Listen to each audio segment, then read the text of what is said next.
Like all great videos, this one started with me filming in slow motion. So let's start again. You've downloaded 3 language apps, you even paid for premium, you signed up for 2 language courses, you've been studying the language for months and you still can't even order a coffee in that language. Meanwhile, your schedule's packed, your calendar's looking like a game of Tetris, and you can't even catch 2 minutes of your own breath. I get it. It's really rough to learn a language as a busy person. I have companies, I live in 2 different continents, my accounting is a nightmare, I have a big team, I do employee reviews, I got payroll, and yet somehow I've still managed to learn 8 languages and create a multilingual life. And it's not because I have some superpowers or because I'm like special. You could do this too. The thing that changed for me is when I realized she can't be out here listening to what everybody else does, because my life is not a regular person's life. Yours probably isn't. You're probably very busy, which is why you clicked on this video. And if you are busy, I'm gonna make this the quickest, most concise language learning video to make sure that your busy schedule doesn't stay in the way of your big, beautiful, multinational, multilingual life. What else I got? So today I'm gonna share all that wisdom with you, all the stuff that I've been trying, all the stuff that's worked for me, no BS, no like study 3 hours a day. People think I literally study for 7 hours a day. Do you understand that I'm on my computer for 13 hours just putting out fires? Like, she's not out here taking intensive courses. She is not signing up for the 12-week program. I just cannot afford it with my time.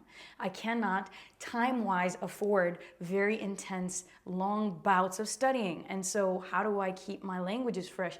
Hoe heb ik het Nederlands geleerd? Honestly, like the fact that I put that sentence together and I'm pretty sure all the verbs are in the right place tells you a lot. I haven't taken intensive courses. I can't do that even if I wanted to. I literally want to, but I can't because I have so many trips, so many different obligations. So I had to get creative. Cue the intro, sis. You know she's not your average Joe, not your average Joe. She's not your average Joe. Before we get into the rest of the video, wanted to give a big shout out to today's sponsor, Preply, which is a language platform that connects you to tutors around the world. I've used this platform for years. And actually, on the subject of being a busy person, did you know you can do 25-minute lessons? I used to try to do 50-minute lessons and hour lessons, and I was just like, it's too much. And I was actually shocked how much you can get in and out in 25 minutes. So all my tutors, they know I'm busy. You could schedule in advance. The best part is honestly that you can schedule around your calendar. So if you want to try out Preply and get 50% off your first lesson, highly recommend it. Click in the description box below and sign up. And let me know, did you find a dope tutor? Having a tutor that speaks the language is going to help you not compound the mistakes. So if you're making mistakes because you're just learning on your own because you're really busy, you might actually hurt yourself in the long run. Definitely recommended to get a tutor. It's going to help put the language out of your mouth so you're not just consuming and having input, you are regurgitating and finally speaking with confidence. So you can finally order that coffee, you know what I'm saying? You know, after thinking about why traditional language learning advice just doesn't work for me and probably just doesn't work for you, it's because I realized something.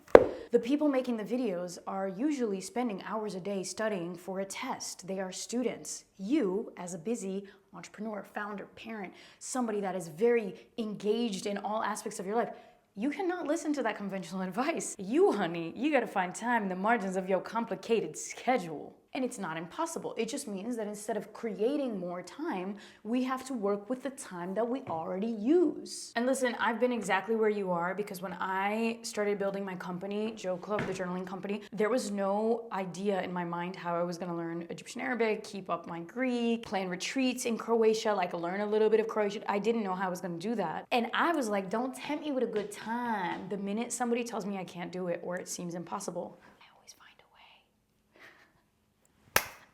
like a crazy person. You know you gotta be a little crazy too. It's not easy, it's not for the regular person, not your average Joe. You know what I'm saying? The number one rule for busy people doing anything, especially language learning, which is a very time-sensitive, time-intensive hobby, you can't make excuses. The minute you make an excuse, all possibility goes out the window. You can't make excuses. And like, I get it, you're tired, you got stuff to do, deadlines. It's okay, there are ways. Here are the ways. hold up. Now, I'm an investor, I invest. And one thing that I've learned about investing, and one thing that you'll pick up on within the first 5 or 10 books that you read about investing, is that the smart investors, they hold on to stable stocks for a very long time. Now, this video is not about investments, but it is about investing your time wisely. The first tip is what I call the 5-minute habit stack. Let's put it on the whiteboard. The 5-minute habit stack. My handwriting is a chicken toenail. You probably already heard of a habit stack, but did you think about doing it in 5-minute intervals? A habit stack is basically you're doing something anyways, and then you stack another habit on top of that. For instance, if I'm running, I will be learning a language. Or if I am listening to a podcast, I'm probably cooking. Or if I have to clean, I might be catching up with some friends. Like, these are 2 things that I had on my to-do list that I'm stacking because that is how you get stuff done as a busy person. But the 5-minute habit stack, honey, this is the ETF of habit stacks, the essential translation frequency. We'll go with that. So basically, when you make your coffee, in those 5 minutes, try to either practice your target language by saying 3 sentences out loud, record it on your phone, or if you want to write, which is like a classic journaling 101, a language journaling moment, you can write 3 sentences. So for instance, this morning, as I was waiting for my coffee machine to fire up, vandaag is een goede dag. Ik ben mijn koffie aan het maken. Ik kijk ernaar uit om mijn koffie te drinken, omdat ik moe ben. Vandaag heb ik heel veel dingen op mijn agenda, maar het is als elke dag. 3 sentences, not even 5 minutes. If you want to wait for the coffee to cool, you give yourself another 2 minutes, get your 5 sentences in, and you just studied more language than you would have if you didn't do this. Lekker. How many hours are you watching content every single day? Don't be lying to yourself. You know it's probably like 1 to 2 hours. We're gonna call this one the Content Consumption Creative Solution, or the CCCS. Today, my challenge to you is that you find content to consume in your target language. This could look like a few different things. And when I did this in Italian, in Dutch, in Arabic, it started to click for me. Because when you're learning with learning materials, it's going to be boiled down. It's going to be a little slow. A lot of times you learn things that people on the street don't actually use. When you listen to content, when you watch something, it's not going to be tailored to language learners, which is why you have to know what you're up against. Watch drama series, because drama is so dramatic that you can read body language. The musical cues are going to give you context that you need to understand what's happening. Or you can watch cartoons, action. The only genre that I would highly not recommend if you're a beginner is comedy. Comedy is for the advanced folks, because with comedy, you're learning a lot of like nuanced terms and inside jokes that people from that country or in that region understand, that you, as a newbie language learner, are gonna be like, what? What's insane is that I had been trying to learn Dutch for probably like 4 months and couldn't understand, couldn't speak, couldn't do anything with the language. It's an SOV language, subject, object, verb. Sometimes it's an SVO language, but that's another conversation for another day. The point is, grammatically, it was very challenging for me because I'd never learned an SOV language where the verb goes at the end. So I'm huffing and puffing and busy, and I don't even have time to sign up for any kind of class for longer than 35 minutes. So how am I going to learn this? Then I found Dertigers, or 30-somethings, which is a show on VRT Max, which is a very local Belgian station here. And I don't even know how this happened. I was in the US. I swear to you, by the time that I come back to Belgium, I'm understanding, I'm speaking, and I started watching the show when I couldn't understand anything. So the way that you can do this is you watch something dubbed or in the native language, and you pause, and you pause, and you pause, and you translate, and you add things to your vocab list, and then you repeat them in your bathroom or doing your dishes or whatever. The point is, I actually got hooked on the show. So you can't fake being into the content. You must be into the content. A little homework assignment: find creators, find shows, find podcasts, find content that you listen to in your average regular life and make it multinational, multilingual. And what's wild is that it's gonna open up your palette. And this is when language learning becomes like a buffet of cultural references that you didn't even know you needed. Anyways, yeah, now I'm watching a dramatic series about two girls moving to Brussels trying to make their lives better, and it's in 3 languages, and that's when it gets really cool. Okay, for the sake of time, let's speed it up, Joe Franco. Okay, for a very long time, I couldn't travel. For a very long time, I was so broke. I was just a little girl aspiring to be a global woman. And even in those moments of being stuck, literally in the house, my mom was not a big fan of after-school activities, so we spent a lot of time at home. Even in those moments, I was able to design an environment that was global. So your phone, your computer, your devices, the things that you consume, the environment that you're in. You can even put up sticky notes with different words of the vocab items around you. You can design your linguistic environment regardless of where you are. We're gonna call this one the lingo environment. The ling environment. You like these names? The ling environment hack. Today was just one of those days where I just like turn on the camera and now I have to deal with the consequences in the edit. Here's something that I need to be very clear about. If you change any of your devices, just make sure you know how to change them back. I've made that mistake. My GPS was in Dutch before I could speak Dutch, and I got into some weird places. Now here's what most polyglots won't tell you if you're a busy English person. I've tried so many different techniques, I've tried different study sprints, I've done this, I've done that, and I found this one thing that 10x'd my progress while saving me time. And I was like, she done did it. She figured it out, and it's super dope, and you could do it too. Y'all ready for the big 10x hack? You know I am. Okay, we're gonna call this one the strategic mini trip. Listen, I'm not gonna lie to you. Learning a language while abroad might be a little bit more accessible because you're completely exposed.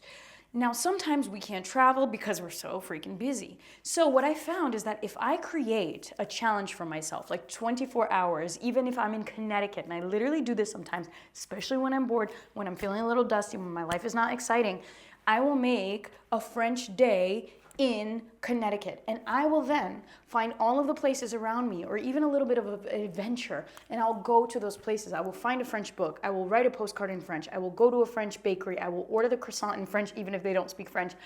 And it makes me feel like I'm actually immersed in the culture, even if I'm not there. And the reason this saved me time is because I do a lot of creative things and I need time to be creative. And I usually find those moments when I'm not in my regular environment, like here in my office. And so by taking a language trip, by practicing my language, I'm forcing myself to live a more adventurous life, to think critically about the language, but also to open up the door for creative solutions to business issues or to content things that I want to make. You will always feel better after a strategic mini trip. And even if it's a solo trip, even more if it's a solo trip. Since you're probably running late to a meeting, I'm gonna wrap this up quickly. The last tip, tip number 5, is the cool community tip. I was mostly a lone wolf for majority of my life. Learning language is a very isolated task because 1, I grew up in small town Connecticut where people only thought English existed, and 2, because it's very time consuming. It's kind of like an esoteric, weird hobby, except it's not. And you can find communities on the internet to gather around that motivate you to learn languages. Now, here's the thing.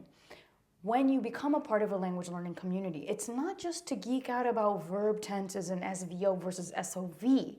You're actually meeting people who care enough about the world, who respect other people and cultures enough to painstakingly embark on this linguistic show of a journey, and they are dope people. Usually people who like languages like multinational things. They're open-minded, they're into cultures, they're into experiences. And after many travels, after a decade plus of travel, my friends, the people that I'm close to, my partner, we are all travelers. And travelers and language learners are some of the dopest people that you are going to be blessed to meet. And you don't necessarily have to travel to find those people. You can join communities that already exist, like Joe Club Fluent. And the community glue will really work if you're creating regular meetups for each other. So it could be like a coffee shop date, or it could be a virtual session. And this is why at Fluent 101, we're going to be creating that space for you. And if you don't know where to start in finding your community, finding your home, I'm happy to welcome you to Fluent 101. Like I mentioned earlier, we're hosting sessions often enough that if you click in the description box, you can sign up for the next one. There are so many different hacks that I can tell you about. The main thing is, if you make excuses,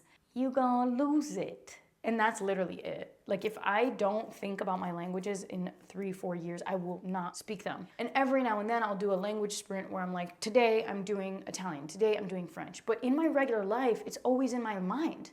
I'm listening to podcasts at night in Dutch. I'm watching shows in Spanish. I'm talking to friends in French. Like this is a part of my life. And if I didn't make it a part of my life, I wouldn't be able to learn these languages. I wouldn't be able to maintain these languages because y'all know the languages need maintenance. It is all about using what you already do, knowing who you are, loving what you love, and translating it in the target languages. Okay, that's it. Come journal with us in a Fluent 101 session. Hope to see you there. And if you have any other hacks that save you time as a busy person, please comment it below because y'all know we're busy and that's what we're doing. We are learning how to make busy schedules work for us so we don't work for them. It would be such a shame if you've lived a busy life, but you didn't make time for the things that you've always wanted to do. You know what I'm saying? Like, why are we busy? At the end of the day, we're busy because we try to grow things. But is linguistic ability not something worth growing?